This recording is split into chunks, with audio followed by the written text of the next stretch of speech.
Today, I am going to show you a 2019 war action film called Mosul. The movie begins during the Battle of Mosul, where ISIS and Iraqi forces are fighting. ISIS, also known as Daesh, has occupied parts of the region for years and carried out brutal acts on a massive scale, including torture and killings. Mosul is one of Iraq's largest cities, and it has seen constant conflict. The Nineveh SWAT team is the only unit that continues to fight against Daesh without rest or retreat. Nineveh is an elite police unit made up of local men from the city. Because of their strong tactics and bravery, the Nineveh SWAT team has eliminated many Daesh fighters. However, they never accept any surrender offers from Daesh. Technically, Toba is an offer given by Daesh, allowing captured Iraqi forces to repent and switch sides. Despite their strength, the SWAT team also suffers heavy losses, with some members being executed. Because of this, the team is now carrying out a final mission, hoping to complete it before Daesh disappears. Later, 3 Mosul police officers hide inside a cafe while arresting ISIS drug smugglers. They try to hold the suspects while defending themselves from ISIS fighters outside. However, ISIS suddenly overruns the police officers. As gunfire continues, one officer grabs an ISIS smuggler and threatens to shoot him if he speaks. As the 3 officers are close to being killed, Kawa, a 21-year-old Kurdish recruit, takes action. He quickly throws back a grenade that ISIS had thrown toward them. However, the other 2 officers run out of ammunition and take cover behind a table. During the gunfight, Kawa's uncle is killed. Meanwhile, the Nineveh SWAT team learns that police officers are trapped inside the cafe. They decide to rescue them despite being on an important mission. After saving Kawa and another officer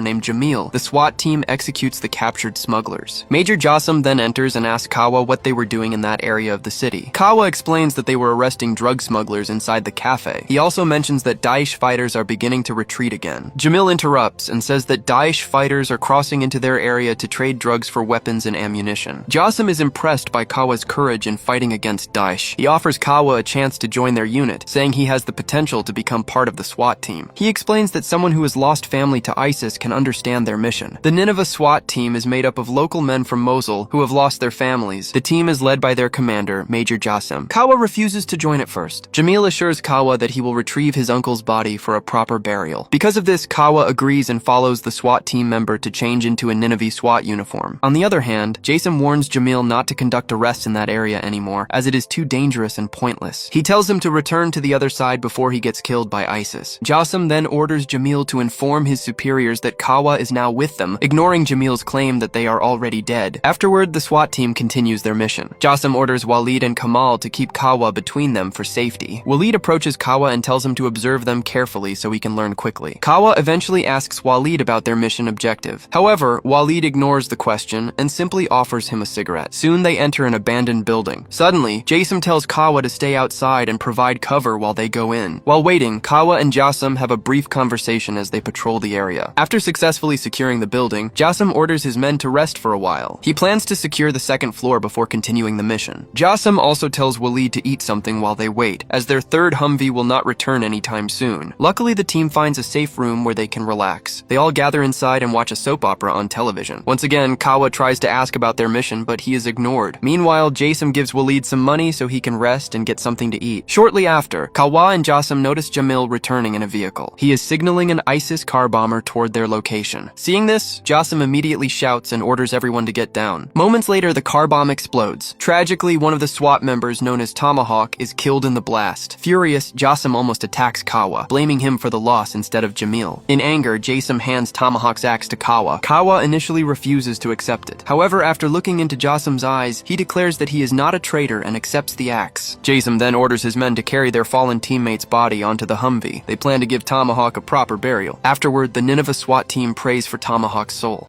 A while later, Kamal explains a strategic plan. He suggests taking the shortest route by moving along the side of the city and heading north, though it would expose them to constant attacks. He then offers another option, which is to bribe their way through a checkpoint to reach a safer area. Jassim listens to both plans and decides to take the checkpoint route. He acknowledges that both options are risky but necessary. Afterward, Jassim tells Kawa to come with them, as he will be in the lead vehicle. Suddenly, Jassim receives a message over the radio. Enemy fighters are heard saying that ISIS soldiers are spreading everywhere and will continue expanding expanding before eliminating the SWAT team. Worried about innocent civilians, Jason immediately stops the vehicle. He tries to help children walking on the street. His men urge him to move quickly, but he refuses to leave them behind. Fortunately, one child agrees to go with them, leaving his older brother behind. When they reach a checkpoint, Jason orders his men to stop the vehicle. They carry Tomahawk's body out and place it with other deceased people inside a tent for proper burial. While helping with the body, Kawa is accused by Hookah of being connected to a traitor. Meanwhile, Jason speaks with a man and asks him to take care of the rescued child, explaining that the child has lost his parents. The man refuses to accept the money, but his sister takes it and agrees to care for the child. Kawa becomes frustrated as no one answers his questions. Eventually, Hookah reveals their mission objective. Suddenly, ISIS fighters open fire on both the SWAT team and nearby civilians as they move through the area. They are entering a part of Mosul controlled by ISIS. The gunfire is coming from snipers positioned on a rooftop. The snipers are targeting the SWAT team rather than the civilians. Jason spots the sniper and orders Hookah to aim at 1 o'clock. However, the sniper shoots first and kills him. In response, Jason calls Walid and Kawa to help eliminate the snipers. They manage to clear the rooftop and secure the area. After that, they plan their next move. Jason orders Walid to drive the Humvees as close as possible before they continue on foot. The remaining SWAT members regroup on the rooftop with Jassim, Walid, and Kawa. Jason assigns Amir to take a sniper position. He then orders Razak, Akram, and Yunus to move with Walid and guide the team forward. Soon, Walid informs Jason that an ISIS base is located between a pink building and a parking lot on the left. As they prepare their next step, they notice an explosive drone flying overhead. The drone targets a vehicle but accidentally hits one of their Humvees instead. The team watches as the drone explodes. Shortly after, Jassim sees another explosive drone being shot down. It is destroyed by an Iranian Special Forces commander named Colonel Isfahani. Isfahani leads the popular mobilization forces in Mosul. Jassim notices him on the rooftop and questions why he is using an American rifle with NATO ammunition. Isfahani replies that they still have plenty of ammo left. Running low on supplies, Jason agrees to trade. He accepts AK-47 ammunition from Isfahani in exchange for cigarette cartons. Cigarette cartons are highly valuable, as nicotine is extremely important to Isfahani during the battle. In exchange, he quickly provides ammunition packs. Afterward, the SWAT team meets the PMF forces in front of their building. Jason has no choice but to enter the building alone and follow Isfahani's instructions. Before going inside, he tells his men to stay alert and take care of themselves, assuring them he will not be long.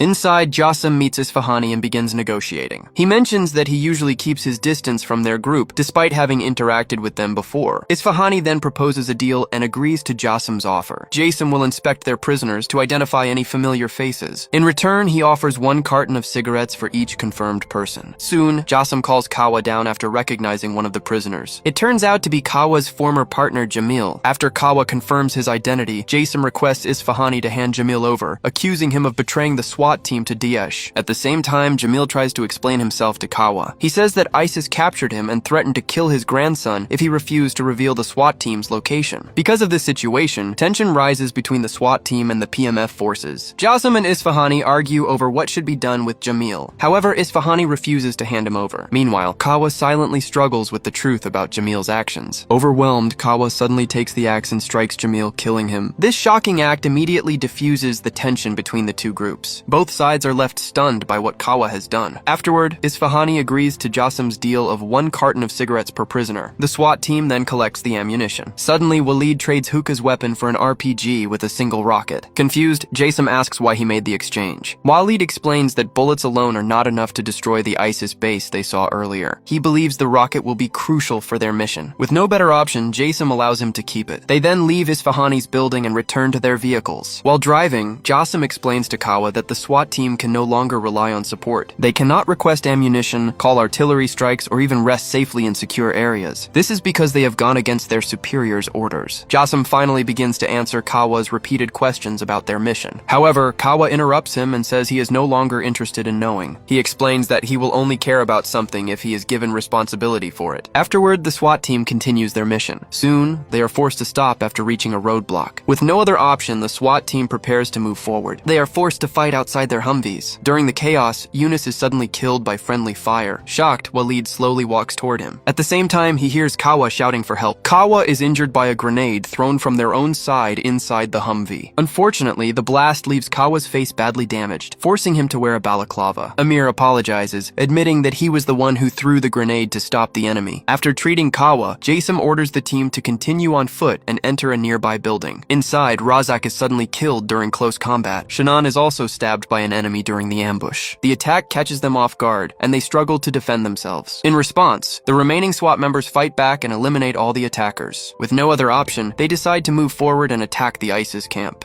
As they advance, Walid leads the way. Soon, Kamal notices blood dripping from Shanan's wound. He quickly alerts the team. Kamal then uses a cloth to stop the bleeding. Afterward, Jason orders his men to hold their position on the road. He and Walid move to the rooftop to check the perimeter. From there, Walid uses the single rocket to destroy part of the ISIS camp. This signals the team to begin their attack. As they push forward, Akram is suddenly shot and killed by an ISIS fighter. Despite the loss, Jassim assigns roles to his men and orders a full assault on the camp. The SWAT team manages to eliminate most of the enemy fighters. Jassim then tells his team to reload and stay hydrated before finishing the operation. Meanwhile, Kamal treats Shanan by giving him medicine for his injury. As the battle nears its end, tragedy strikes again. Jassim is killed by an ISIS booby trap while clearing an area. His habit of personally checking surroundings puts him in danger and costs him his life. The team is left shocked and devastated by the loss of their leader. Their morale drops heavily after Jassim's death. At that moment, Kawa steps forward and speaks to the team. He reminds them to stand up and complete their mission, even without their commander. With no other choice, Kamal agrees and encourages the rest of the team to prepare for their final task. Walid then takes the lead. He guides the team to an apartment complex. Using a spare key hidden under his shoe, he unlocks one of the doors. Inside, he confronts and kills an ISIS member who had taken his wife, Hayat, and daughter, Danya, for forced marriage. Emotional and overwhelmed, Walid reunites with his family. The SWAT team watches the moment from behind. At that point, Kawa finally understands their true mission. He realizes that their goal was to rescue and free their captured family members. After everything, Kawa chooses to join another mission. This time, they plan to rescue Amir's son who is nearby. Thank you for watching. Subscribe for more videos like this to support the channel.